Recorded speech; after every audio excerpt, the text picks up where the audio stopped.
நம்ம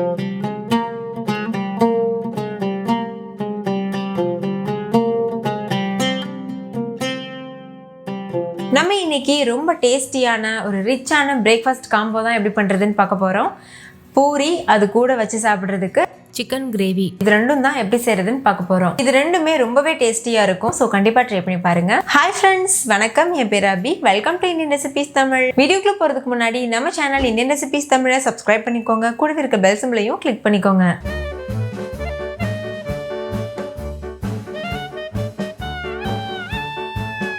ஃபஸ்ட்டு நம்ம பூரி எப்படி செய்கிறதுன்னு பார்க்கலாம். நான் இன்றைக்கி மைதா பூரி தான் பண்ண போகிறேன்.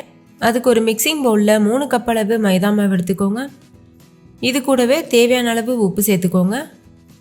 நீங்கள் கோதுமை பூரி செய்யணுன்னா ஏற்கனவே நம்ம சேனலில் கோதுமை வச்சு பூரி எப்படி செய்கிறதுன்னு ஒரு வீடியோ அப்லோட் பண்ணியிருக்கேன். அதோட லிங்க் டிஸ்கிரிப்ஷனில் தரேன், வேணால் செக் பண்ணி பாருங்கள், உங்களுக்கு யூஸ்ஃபுல்லாக இருக்கும்.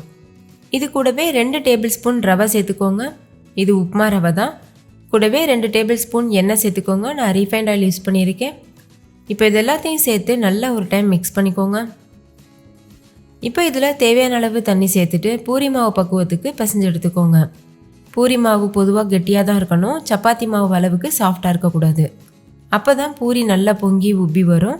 ரொம்ப நேரத்துக்கு அமுங்காமல் அப்படியே உப்பலாகவே இருக்கும். இப்போ பாருங்கள், நல்லா மிக்ஸ் பண்ணி எடுத்தாச்சு. இவ்வளோ சாஃப்டாக இருக்குது. இப்போ இதில் கொஞ்சமாக எண்ணெய் அப்ளை பண்ணிவிட்டு மூடி போட்டு மூடிட்டு ஒரு 1 ஹவர் அப்படியே விட்டுருங்க. 1 மணி நேரம் நல்லா ஊறட்டும்.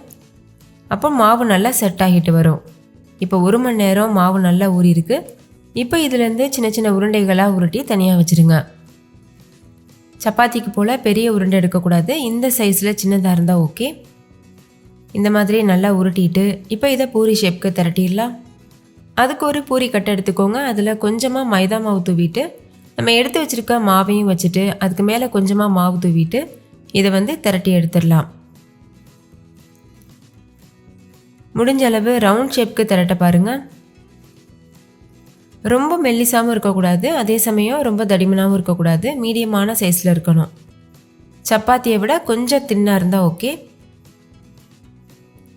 இதே போல் மீத இருக்க எல்லா மாவுலையும் நம்ம பூரி திரட்டி தனியாக வச்சிடலாம். அப்போ நம்மளுக்கு பொரிக்கிறதுக்கு ஈஸியாக இருக்கும். இந்த மாதிரி ரவுண்ட் ஷேப்க்கு திரட்டினதுக்கப்புறமா இது போல் எக்ஸ்ட்ரா இருக்க மாவை தட்டி விட்டுருங்க. இப்போ எண்ணெயை நல்லா சூடுபடுத்திட்டு எண்ணெய் நல்லா சூடானதுக்கப்புறம் பூரியை உள்ளே சேர்த்துருங்க. சேர்த்துட்டு ஸ்டவ்வை மீடியம் ஃப்ளேமில் வச்சுட்டு சூடான எண்ணெயை இது போல் அந்த பூரி மேலே தெளித்து விடுங்க. அப்போ அது நல்லா உப்பி வரும். பாருங்கள், இந்த மாதிரி. இப்போ 2வது சைட் திருப்பி போட்டுட்டு நல்லா வெந்ததுக்கப்புறமா வெளியில் எடுத்துருங்க. அந்த எண்ணெயோட சலசலப்பு தன்மையெல்லாம் அடங்கிட்டு பூரி வெந்துருச்சு நம்மளுக்கே தெரியும். அந்த ஸ்டேஜில் வெளியில் எடுத்துருங்க. இப்போ பார்த்தீங்கன்னா தெரியும், எண்ணெயோட அந்த சலசலப்பு தன்மையெல்லாம் அடங்கிருச்சு. இப்போ பூரி சூப்பராக தயாராகிருச்சு. இதை நம்ம வெளியில் எடுத்துடலாம். இதே போல் மீத இருக்க எல்லா மாவுலையும் பூரி திரட்டிட்டு பொரிச்சு எடுத்துக்கோங்க. இப்போ மைதா மாவு வச்சு பூரி எப்படி செய்கிறதுன்னு பார்த்தோம். அதுக்கு அடுத்து இதுக்கு சைடிஷ் வச்சு சாப்பிட்றதுக்கு நல்ல ஒரு ரிச்சான சிக்கன் கிரேவி எப்படி செய்கிறதுன்னு பார்க்கலாம். ஃபஸ்ட்டு ரெசிபி பண்ணுறதுக்கு 1 கிலோ அளவு சிக்கன் நல்லா வாஷ் பண்ணி எடுத்துக்கோங்க. இது கூட 1/2 கப் அளவுக்கு கெட்டியான புளிக்காத தயிர் சேர்த்துக்கோங்க. இது கூடவே 1 டேபிள் ஸ்பூன் இஞ்சி பூண்டு விழுது சேர்த்துக்கோங்க. கூடவே 1 டீஸ்பூன் மிளகாய்த்தூள், 1/2 டீஸ்பூன் மஞ்சள் தூள், 1 டீஸ்பூன் அளவுக்கு உப்பு சேர்த்துக்கோங்க. சேர்த்துட்டு இது நல்லா மிக்ஸ் பண்ணிக்கோங்க. நம்ம சேர்த்துருக்க பொருளெல்லாம் சிக்கனோட நல்லா மிக்ஸ் ஆகணும். அந்த மாதிரி நல்லா கலந்துக்கோங்க. நல்லா கலந்ததுக்கப்புறமா மூடி போட்டு மூடிட்டு ஒரு 1 மணி நேரம் அப்படியே ஊற வச்சுருங்க. உங்கள்கிட்ட டைம் இல்லைன்னா ஒரு 1/2 மணி நேரம் ஊற வச்சுக்கோங்க. இப்போ இது 1 மணி நேரம் அப்படியே இருக்கட்டும். அடுத்து ஒரு கடாயில் 50 கிராம் அளவுக்கு பாதாம் எடுத்துக்கோங்க. நீங்கள் பாதாமுக்கு பதிலாக முந்திரி யூஸ் பண்ணலாம்.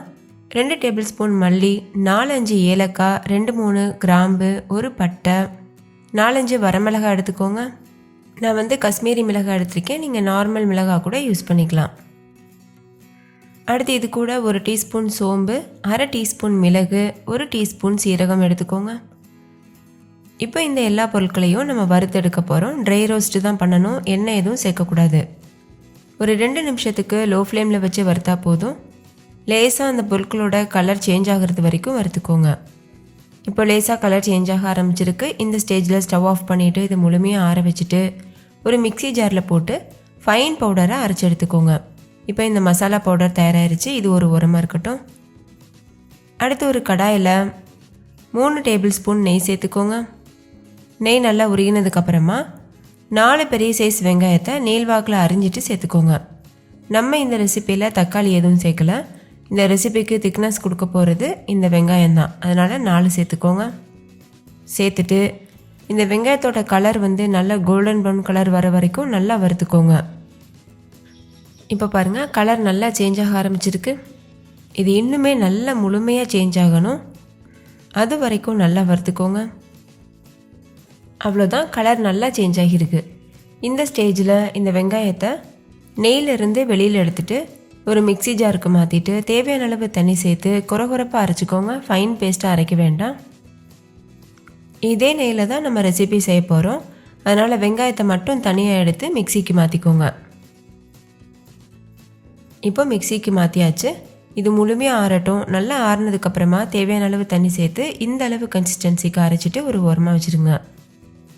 அடுத்து ஒரு கடாய் சூடுபடுத்திட்டு அந்த நெய்யை சேர்த்துருங்க. நம்ம வெங்காயம் வறுத்தோம்ல, அந்த நெய்யை சேர்த்துருங்க. சேர்த்துட்டு நம்ம மேரினேட் பண்ணி வச்சுருக்க சிக்கன் இருக்குல்ல, அதையும் சேர்த்துட்டு இந்த நெய்யிலையே ஒரு 2 நிமிஷத்துக்கு இந்த சிக்கனை வறுத்து விடுங்க. தண்ணி எதுவும் சேர்க்க வேணாம். சிக்கனே நல்லா தண்ணி விட்டு வரும்.